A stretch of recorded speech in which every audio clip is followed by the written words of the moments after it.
নাহমাদুহু ওয়া নুসাল্লি আলা রাসূলিহিল কারীম আম্মা বাদ আউযু বিল্লাহি মিনাশ শাইতানির রাজিম বিসমিল্লাহির রহমানির রহিম।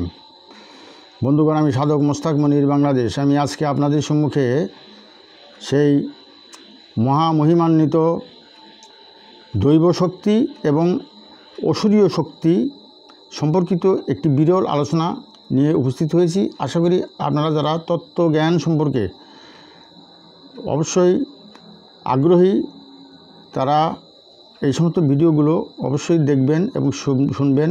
এর থেকে অনেক বিরল তথ্য লাভ করবেন। তদনুযায়ী আপনার জীবন চলার পথে অনেক কাজে আসবে এবং জীবন চলার পথটা সহজ সরল এবং সুন্দর হবে। তাহলে আসুন ভিডিওটি শুরু করা যাক।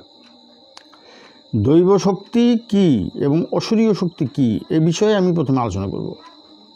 মহান আল্লাহ পাক রাব্বুল আলামিন তিনি হলেন পজিটিভ পাওয়ার, অর্থাৎ তিনি হলেন শুভ শক্তি। আর তার পরবর্তীতে যে শয়তানকে সৃষ্টি করলেন, এটা হলো অশুভ শক্তি। তো কাজেই এই যে নেগেটিভ শক্তি আরটি, অর্থাৎ পজিটিভ শক্তিটা হলো আল্লাহ জাল্লা শানহুজুল জালাল একরাম, আর নেগেটিভ শক্তি হলো আর শায়াতুন, শয়তান। এবং শয়তানের সম্পর্কে অনেক কথাই আছে, আল কোরআনে আছে, হাদিসে আছে। অর্থাৎ তিনি শয়তানকে বিতাড়িত করে দিয়েছেন, এটা কথা সত্য, কিন্তু তিনি কিন্তু একটা পরাশক্তি। এবং এটা বলা হয়েছে যে তুমি, হে শয়তান, তুমি মানুষের সম্মুখ থেকে, পিছন থেকে, ডান থেকে, বাম থেকে, চতুর্দিক থেকে তাদেরকে আক্রমণ করো এবং তাদেরকে বিপদগামী করো, কিন্তু আমার বিশিষ্ট বান্দাগণকে তুমি বিপদগামী করতে পারবে না। কাজে এই আয়াতের মধ্যে দিয়ে বোঝা যায় যে সেই শয়তান একটি অশুভ পরাশক্তি এবং সে দলে দলে পালে পালে মানুষদেরকে বিভ্রান্ত করবে এবং সেই অন্যায় অপকর্ম, অবিচার, অনাচার এবং পৃথিবীর সকল প্রকার অপকর্ম ইত্যাদির দ্বারা সব পৃথিবীর মানুষদেরকে বিভ্রান্ত করবে। পাশাপাশি আল্লাহ পাক রাব্বুল আলামিন তার শুভ শক্তির পক্ষ থেকে নবী, রসুল, অলি, আউলিয়া, গৌস, কুতুব এবং আল্লাহর নৈকট্যপ্রাপ্ত ব্যক্তি, আরেফ বান্দাগণকে তিনি প্রেরণ করেন, যাদের মাধ্যমে তিনি কি করেন, এই শুভ শক্তি বিকাশ ঘটান। বলে সুবহানাল্লাহ। তো এই শুভ শক্তি কী এবং অশুভ শক্তি কী?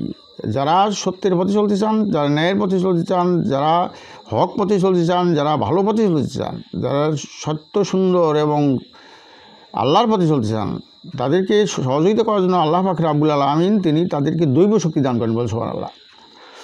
দৈব শক্তি শব্দের অর্থ হলো যে ঐশ্বরিক শক্তি, আল্লাহ প্রদত্ত শক্তি।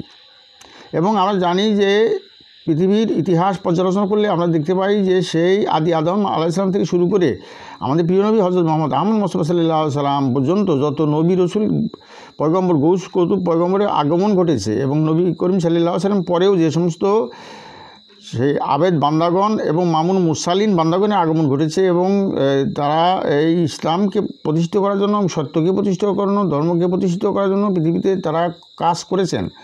যারাই কাজ করুন না কেন, তারা সেই অশুভ শক্তির মোকাবেলা তাদেরকে করতে হয়েছে। এবং অশুভ শক্তি মোকাবেলা করতে গিয়ে যখন তারা দুর্বল হয়ে গেছে এবং যখন তারা খুবই পেরেশানির মধ্যে পড়ে গেছেন, ওই সময় আল্লাহ পাক রাব্বুল আলামিন তাদেরকে দৈব শক্তি দান করেন। সুবহানাল্লাহ। এবং এই আল্লাহর পক্ষ থেকে যে শক্তিটা দান করা হয় তাকে বলা হয় দৈব শক্তি।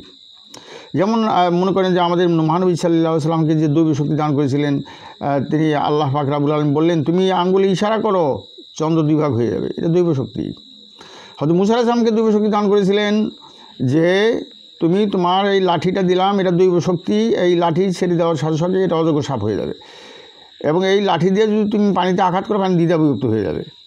তো কাজে এটা একটা দৈব শক্তি আল্লাহ পাক তাকে দান করেছিলেন। এছাড়াও আরও অসংখ্য নমুনা নিদর্শন রয়েছে, দৈব শক্তি তাদেরকে দান করেছেন। এবং বিভিন্ন ধর্মের যারা আছেন মহাপুরুষগণ, তাদেরকেও দৈব শক্তি দান করা হয় এবং এই দৈব শক্তির মাধ্যমে তারা অশুভ শক্তির বিরুদ্ধে তারা যুদ্ধ করেন। এবং অশুভ শক্তিকেই বলা হয় অসুরীয় শক্তি, যে শক্তিটা আসছে শয়তানের পক্ষ থেকে। অর্থাৎ শয়তানকে বলা হয়েছে, তোমাকে আমি শক্তি দিলাম, পাওয়ার দিলাম, তুমি চতুর্দিকে আক্রমণ করো এবং তুমি সারা পৃথিবীতে তুমি অনাচার বিচার করো, কিন্তু আমার যে আরেফ বান্দাগণ তারা এগুলোকে মোকাবিলা করবেন। বলে সুবহানাল্লাহ। এবং তাদেরকে সেই অশুভ শক্তি দেওয়া হয়, একে বলা হয় অসুরীয় শক্তি। এবং পৃথিবীতে অসংখ্য অসুরীয় শক্তির আগমন ঘটেছে এবং এই অসুরীয় শক্তি সত্যের মোকাবিলায় তারা কিন্তু বারবার পরাজিত হয়েছে। এবং পরাজিত হওয়ার পরেও আজকে আমাদের বর্তমান পৃথিবীতে আমরা লক্ষ্য করি যে অসুরীয় শক্তির জয় জয়কার। মিথ্যার জয় জয়কার, অধর্মের জয় জয়কার, অনাচার অবিচারের জয় জয়কার, অসভ্যতার জয় জয়কার, অশ্লীলতা অপবিত্রতার জয় জয়কার।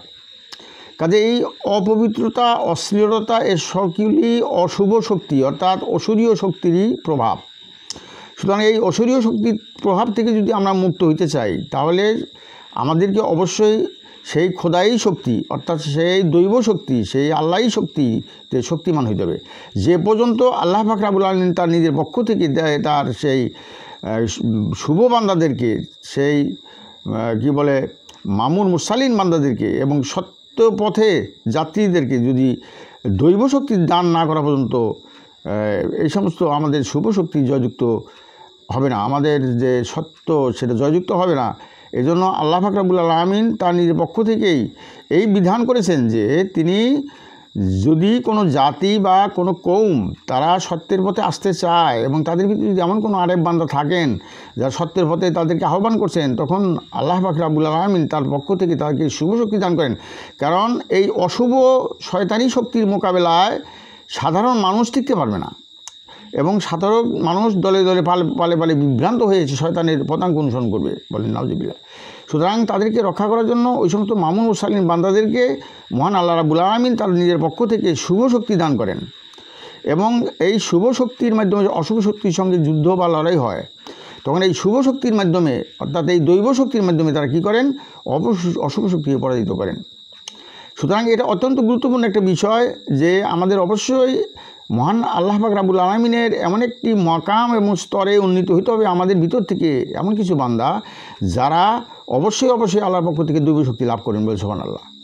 আর এই দৈব শক্তি বলে তারা কি করবে, সে অশুভ শক্তির মোকাবিলা করবে, অন্যায়ের মোকাবিলা করবে, অপবিত্রতার মোকাবিলা করবে এবং সকল প্রকার অশ্লীলতা অপবিত্রতা এবং সকল প্রকার অসভ্যতা বর্বরতা ইত্যাদির তারা মোকাবিলা করবে এবং করে পৃথিবীতে সত্যকে প্রতিষ্ঠিত করবে।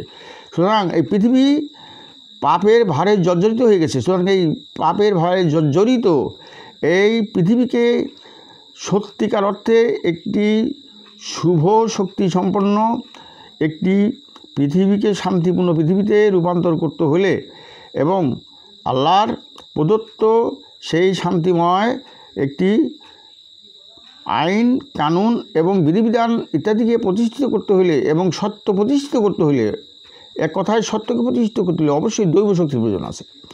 এবং এই জন্য আমাদের অবশ্যই উচিত যে আমাদের অবশ্যই আল্লাহ পাক রব্বুল আলামিনের পক্ষ থেকে আকর্ষণ করা, কি তার ইশক মহব্বতকে আকর্ষণ করা এবং তার সত্তাকে আকর্ষণ করা, যার মাধ্যমে আমরা তার কাছে এইটুকু সাহায্য চাইতে পারি যে হে প্রভু পরওয়ারদিগার আল্লাহ, আপনি আমাদেরকে দৈব শক্তি দান করুন, শুভ শক্তি দান করুন, যে শুভ দৈব শক্তির মাধ্যমে আমরা অশুভ সেই অশ্লীল অপবিত্র শক্তিকে, শয়তানি শক্তিকে পরাজিত করে পৃথিবীতে আমরা যেন একটি আপনার দেওয়া সেই খেলাফতকে প্রতিষ্ঠিত করতে পারি, আপনার দেওয়া সেই অনুশাসনকে প্রতিষ্ঠিত করতে পারি, আমরা আপনার দেওয়া সেই শরীয়তকে প্রতিষ্ঠিত করবে, আপনার জীবন বিধানকে যেন প্রতিষ্ঠিত করতে পারি।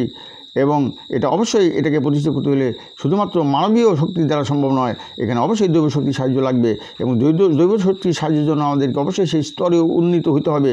সাধন ভজনার মাধ্যমে বন্দী উপাসনার মাধ্যমে সেই স্তরে উন্নীত হতে হবে। সুতরাং আমরা অবশ্যই বুঝতে পারলাম এবং জানতে পারলাম যে পৃথিবীতে দুই ধরনের শক্তি রয়েছে, একটা হলো দৈব শক্তি, একটা হলো অসুরীয় শক্তি। অসুরীয় শক্তি আসে শয়তানের পক্ষ থেকে, দৈব শক্তি আসে আল্লাহর পক্ষ থেকে। সুতরাং অসুরীয় শক্তিকে পরাজিত করতে হলে অবশ্যই আমাদেরকে দৈব শক্তিকে আকর্ষণ করতে হবে। ওয়াখির দাওয়ানা আলহামদুলিল্লাহি রাব্বিল আলামিন। আসসালামু আলাইকুম ওয়া রাহমাতুল্লাহি ওয়া বারাকাতুহু।